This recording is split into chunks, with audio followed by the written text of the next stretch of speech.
3월 10일 말씀 묵상하겠습니다. 함께 기도하겠습니다. 하나님 감사합니다.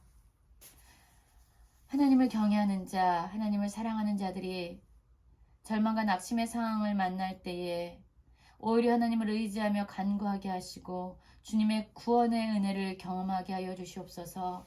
사람의 구원이 헛됨을 인정하게 하시고 오직 하나님만 바랄 수 있는 믿음을 주시옵소서. 예수님 이름으로 기도했습니다. 아멘. 오늘의 말씀은 시편 60편 1절부터 12절까지의 말씀입니다. 말씀을 함께 살펴보시기 전에 개인적으로 말씀을 꼭 읽으시고 묵상하는 시간 가지시기 바랍니다. 오늘 시편 60편에 부제가 있지요.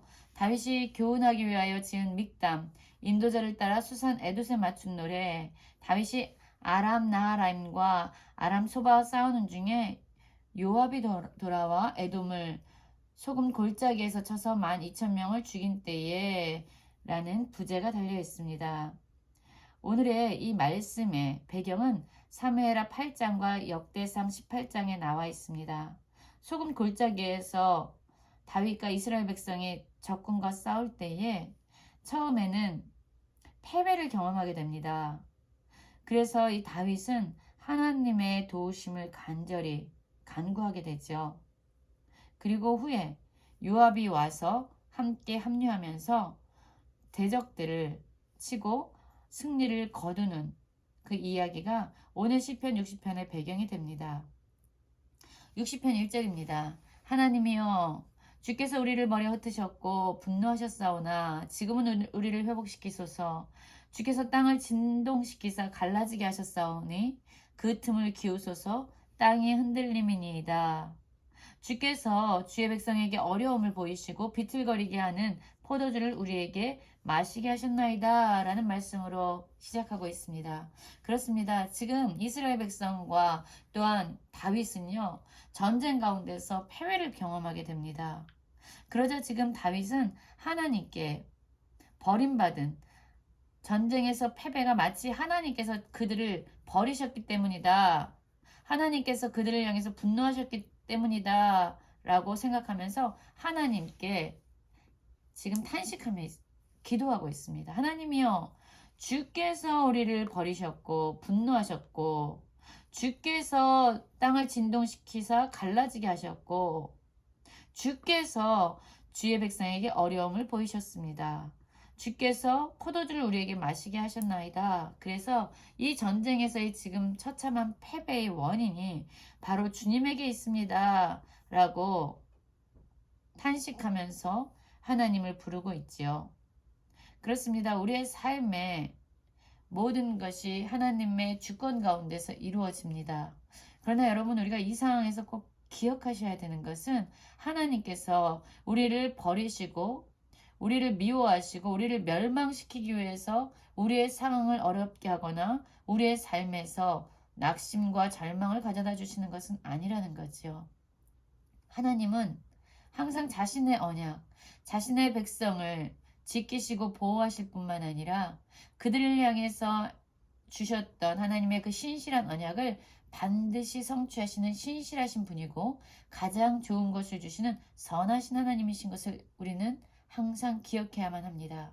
그래서 우리의 상황이 절망과 낙심을 만날 때 그 상황을 통해서 하나님을 판단해서는 안 됩니다. 신실하시고 선하시고 우리를 사랑하신 그 하나님을 보고 하나님을 통해 세상을, 하나님을 통해 상황을 우리는 해석해 가야 합니다. 그러나 상황을 통해서 우리가 하나님을 판단하기 시작할 때 우리의 마음은 더 큰 절망에 사로잡힐 수가 있는 것이죠. 그런데 다윗은 이 모든 상황을 하나님께서 이렇게 행하신 것이다 라고 고백하면서 그분께 탄식의 기도를 올리고 있는 것입니다. 그렇죠. 하나님께서 허락하셨지만 우리가 생각하는 것처럼 그 하나님의 목적이 우리를 죽이고 우리를 멸망시키기 위한 것이 아니라 모든 일을 그렇게 허락하신 이유는 우리를 살리시고 우리를 구원하시고 우리를 정결케 하시고 우리에게 선한 것을 주시고자 하는 하나님의 본심이 있다는 것을 우리는 꼭 기억해야만 합니다. 60편 4절입니다. 주를 경외하는 자에게 깃발을 주시고 진리를 위해서 달게 하셨나이다. 주께서 사랑하는 자를 건지시기 위하여 주의 오른손으로 구원하시고 응답하소서 라고 기도하고 있습니다. 주를 경외하는 자에게 승리를 달라는 거예요. 승리의 깃발을 허락해 주십시오 라고 기도하고 있습니다. 왜냐하면 주님은 사랑하는 자를 구원하시는 분이라는 것을 그는 알았기 때문입니다.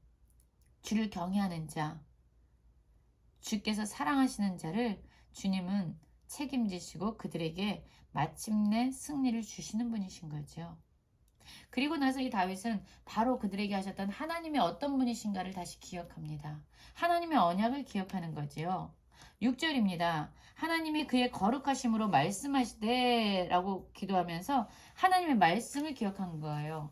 지금 그의 상황은 전쟁에서 패배와 낙심 가운데 있지만 하나님이 어떤 분이신지를 기억하면서 그분의 언약의 말씀을 그는 떠올린 겁니다. 하나님께서 하신 말씀이 이것이에요. 내가 뛰놀리라. 내가 세겜을 나누며 숫꽃 골짜기를 측량하리라. 여러분, 땅을 누가 나누고 누가 측량합니까? 그 땅의 주인이에요. 그 땅의 소유자예요. 하나님께서 바로 모든 세상의 소유자가 되시고 주인이 되신다는 거지요.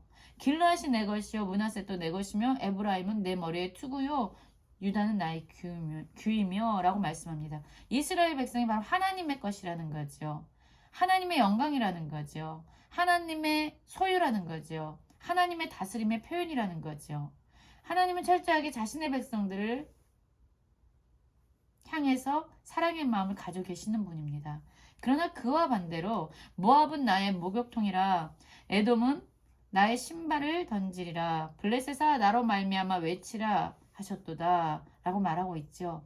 하나님께서 이 므낫셋이나 에브라임이나 유다 나의 백성들이다. 이스라엘 백성 나의 것이다 라고 이야기하지만 반면에 이스라엘 백성들을 괴롭히고 억압하고 대적하는 모압과 에돔과 블레셋은 하나님의 신발을 닦는 그러한 곳에 불과하다 라고 이야기하십니다. 전쟁에서 승리를 허락해 주시겠다는 거예요. 이스라엘 백성에게. 그러자 60편 9절에서 이 다윗은 이렇게 이야기합니다. 누가 나를 이끌어 견고한 성에 들이며 누가 나를 에돔으로 인도할까? 지금 이렇게 전쟁에서 패배하고 있는데 너무 지치고 낙심하는 상황 가운데 있는데 절망 가운데 있는데 누가 나를 이끌어 다시금 이 에돔과의 전쟁에서 승리를 줄까? 누가 이 일을 행할 것인가? 라고 도움의 손길을 지금 찾고 있습니다. 마침내 그리고 다윗은 그가 자신을 이끌어서 그 견고한 성에서 승리를 주신 분을 기억하게 되죠. 그분이 누구입니까? 바로 하나님이시죠. 10절에서 그는 다시금 하나님을 부릅니다. 하나님이여 주께서 우리를 버리지 아니하셨나이까? 하나님이여 주께서 우리 군대와 함께 나아가지 아니하시나이까? 우리를 도와 대적을 치게 하소서. 사람의 구원은 헛됨이니이다. 우리가 하나님을 의지하고 용감하게 행하리니 그는 우리의 대적을 밟으실 이심이라. 여러분 상황은 비록 이렇게 힘들지만 이 다윗은요 마침내 알았어요. 에돔과의 이 전쟁에서 패배한 것 같은 이 전쟁에서 마침내 승리하게 하시고 마침내 그 땅으로 인도해서 다시금 용감한 마음을 가지고 전쟁케 하실 분은 바로 하나님밖에 없구나. 하나님의 구원만이 우리를 완전한 승리로 이끌 수 있다. 사람의 구원은 헛되다 라고 고백하고 있죠. 사랑하는 성도 여러분, 우리가 어떤 상황에서도 하나님을 향한 이러한 의지하고자 하는 마음을 버리지 않기 원합니다. 하나님을 신뢰하십시오. 하나님이 어떤 분이시라는 것을 기억하십시오. 하나님께서 행하시는 그 말씀, 하나님께서 우리에게 주신 그 말씀, 언약의 말씀을 기억하십시오. 사람을 의지하지 마십시오. 사람의 구원은 헛됩니다. 그러나 우리가 하나님을 의지하고 용감하게 행할 때에 하나님은 마침내 자신의 백성을 보호하시고 엄청난 승리를 약속하여 주시고 행하여 주실 것입니다. 오늘 우리가 어떠한 상황에 있든지 하나님을 경외하면서 하나님께 간구하면서 하나님의 구원의 은혜를 누리는 모든 성도님들 되시기를 간절히 기도합니다.